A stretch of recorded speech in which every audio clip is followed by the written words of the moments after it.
Sveiki sugrįžę į mano YouTube kanalą, bei sveiki tie, kas čia esate pirmą sykį, malonu Jūs matyti.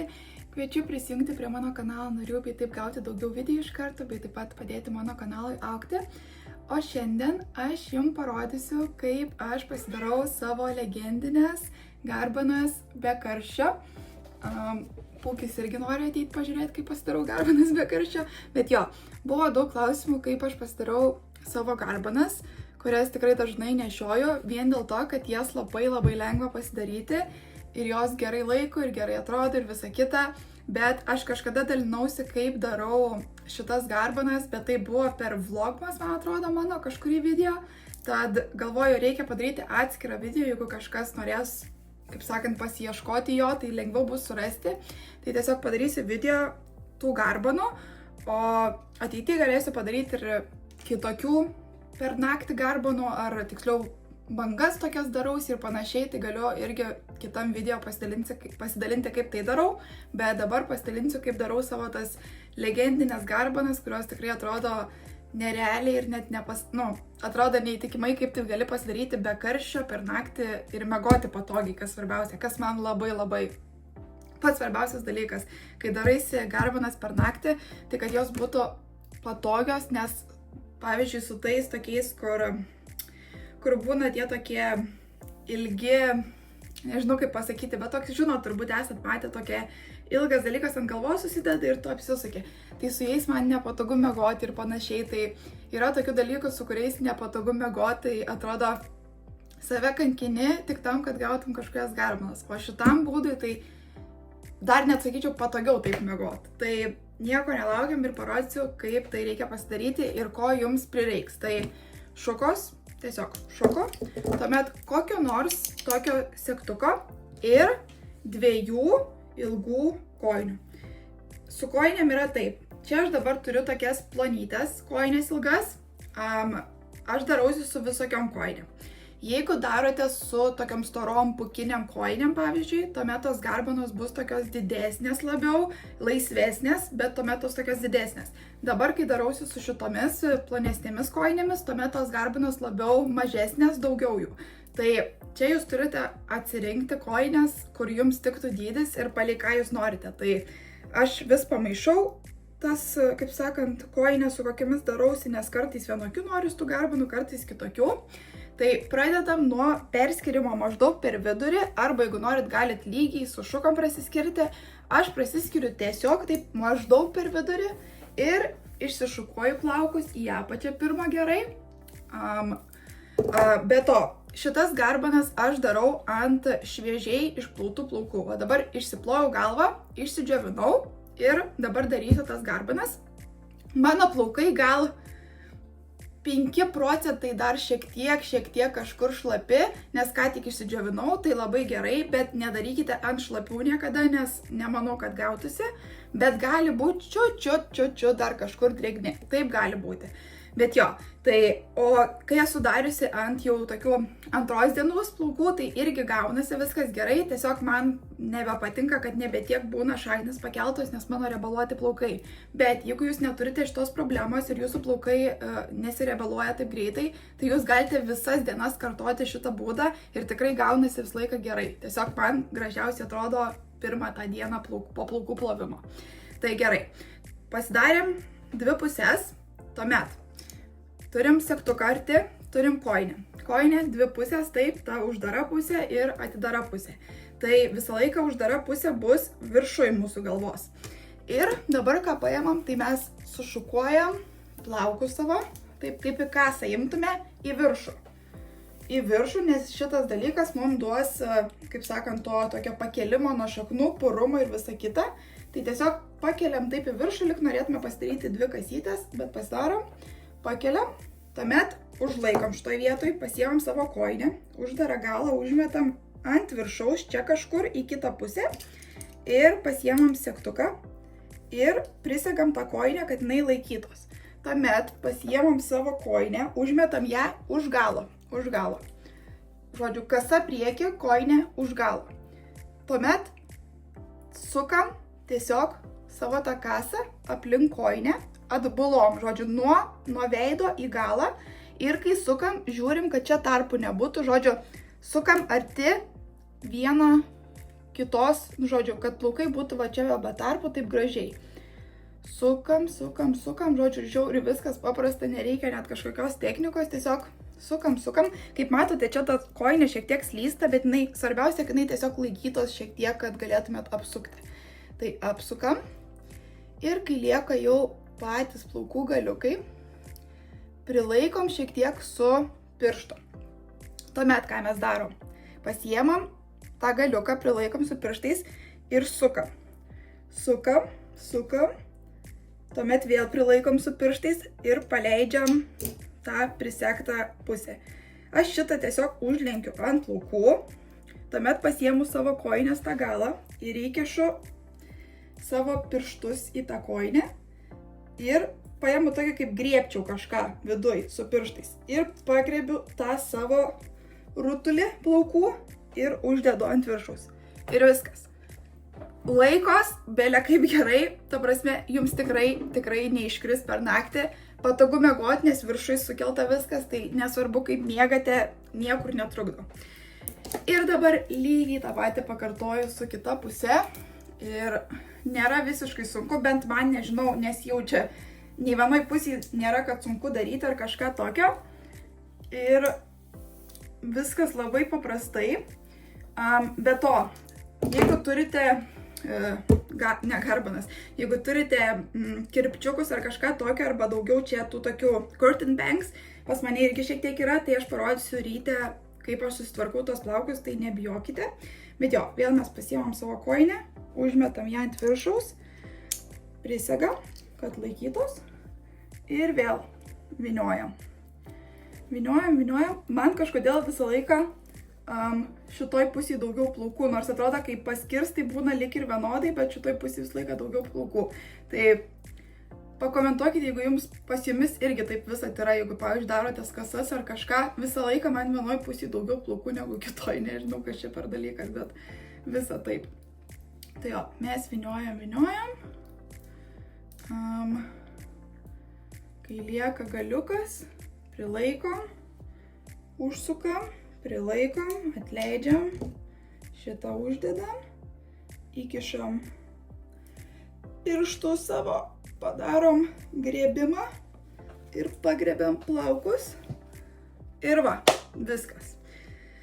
Pasidarėm Mickey Mouse'ai dabar ir dabar tik tais liko miegot, arba aš esu taip dariusi irgi, jeigu, pavyzdžiui, reikia kažkur vakare būti ir nori garbanų vakare, tai, pavyzdžiui, ryte atsibundi, išsiplauni galvą, pasidarai ir tada vakare tu turi labai gerus plaukus. Bet jo, dabar viskas, susitiksime ryte, parodysiu, kaip kas gavosi ir parodysiu, kaip aš priekį pasitvarkau, kad man gautųsi toks visas kaip blowout look. Tai dabar susitiksim rytoj. Labas rytas. Tai ką, išmiegojom su savo dviejais tokiais kumkulais ant galvos ir dabar pažiūrėsim, kaip man gavosi tos garbanos.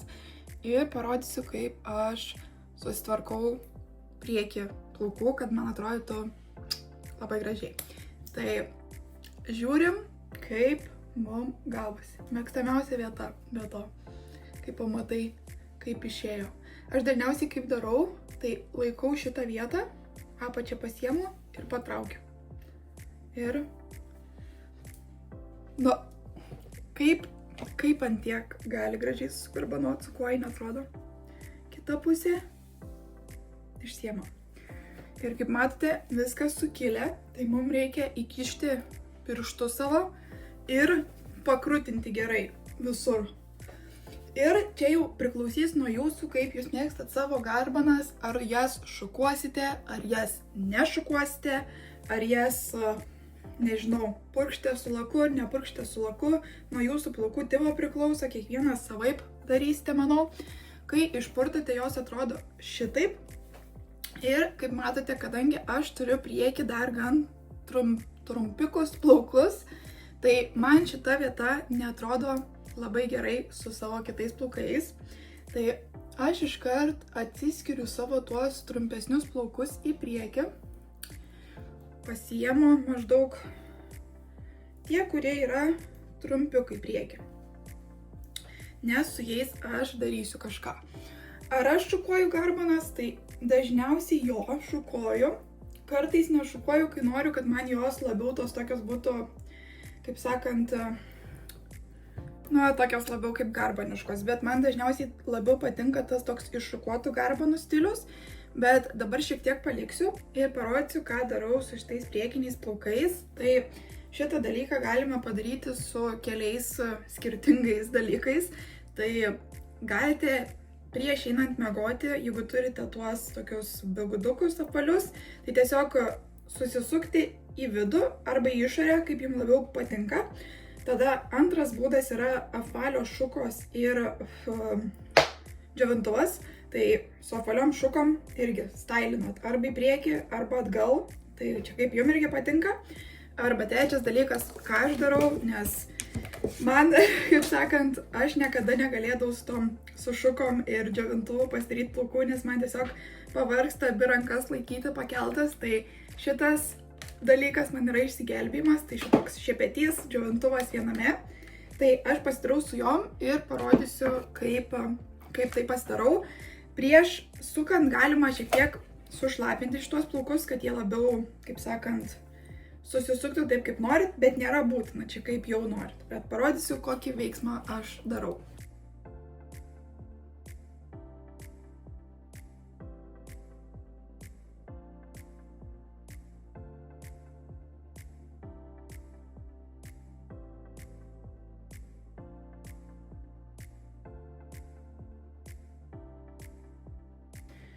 Ir tuomet aš išjungiu džiovintuvą ir palaikau, kad sustingtų, atšaltų tokioje pozicijoje. Dar kelis sykius pasuku. Veiksmas, kaip matote, yra tiesiog sukimas ir pakelimas. Sukimas, pakelimas, sukimas. Kad gautųsi toks nuo šaknų pakelimas plaukų. Tai šiek tiek dabar palaikau, nes, kaip sakant, visą laiką reikia karštam dalykui leisti atvėsti, kad jisai sustingtų į vietą, nes kitaip labai greitai, kaip sakant, pasileidžia tas susukimas, esu pastebėjusi, nes karšti plaukai labai greitai, jeigu jos pašukoja, jie vėl grįžta į savo, kaip sakant, naują poziciją. Tai reikia leisti šiek tiek atvėsti ir paleidžiam. Ir matote, kaip pakilo, tuomet aš pasiemu šukas ir šukuoju atgal, atgal, atgal. Atgal, atgal ir užsimetu į priekį ir iškart aš turiu tokį kaip blowout look. Kaip matote, dabar tik tais viršų prašukavau, pačios nešukavau plaukų, bet galima iššukuoti ir bus tokios,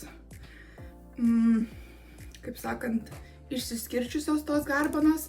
Čia jau kaip norite, aš parodysiu, kaip iššukavus atrodo, nes vis tiek turbūt iššukuočiau. Tai pašukuoju, tada pasiemu šepetį ir šukuoju nuo apačios. Kilu į viršų, kad per daug neišrauti plaukų ir panašiai. Iš abiejų pusių pašukuoju. Ir vėl užmetam ir turime tokį variantą. Paprasčiausias, gražiausias man dalykas ir visą laiką pavyksta, visą laiką patogiai išmiegi ir nėra jokių problemų. Ir tikrai čia geriausias dalykas, ką atradau savo plaukam, nes nuo tada, kai pradėjau daryti šitą garbanų būdą, aš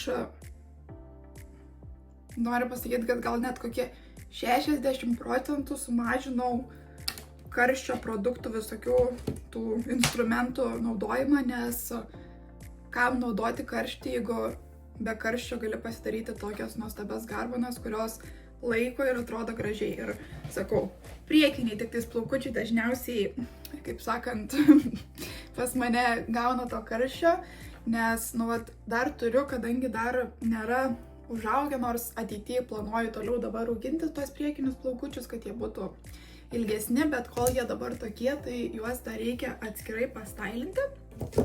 Bet, kaip sakiau, galima ir be karščio, galima susisukti prieš miegant tą priekį, bet man kažkaip taip labiau patinka, nes tuomet pasidarau taip, kaip noriu. Tai jo, toks šitas mano garbanų būdas. Tikiuosi, kaip sakant, parodžiau jum ir dabar jūs kaip ir aš taip pat lengvai plaukus susitvarkysite ir, žodžiu, labai greitai ryte, nes tiek te reikia, išsijėmė. Jeigu jums, pavyzdžiui, nereikia priekinių plaukų tvarkytis, tai iš vis nieko nebereikia daryti. Jeigu reikia priekinius, tai čia irgi labai greitai ir varot į darbą, į dar kažkur, ar tiesiog pradeda dieną. Tai perfekto. Tai pagaliau pasidalinau savo paslaptim šitos šukuosenos. Ir gal dar parodysiu, kaip iš galo atrodo, nes gal kai kuriem aktualu, nes vis tiek svarbu, kaip atrodo iš galo plaukučiai. Tai šitaip. Tikrai nėra jokių kažkokių keistų linijų ar dar kažko, atrodo tikrai tos garbanos gerai padarytos, tai liuks. Tai jeigu jums patiko šitas video ir jis jums padėjo, tai būtinai palaikinkit, pasubscribinkit, nes tai man labai daug reiškia, tikrai tai padarykite. Taip pat ekstra padėka mano šypsenėlės kanalo nariams, ačiū, kad taip mane palaikote, pasiekite mane Instagrame bei TikTok'e, ten visat jūsų laukiu, o dabar iki ir iki kito video.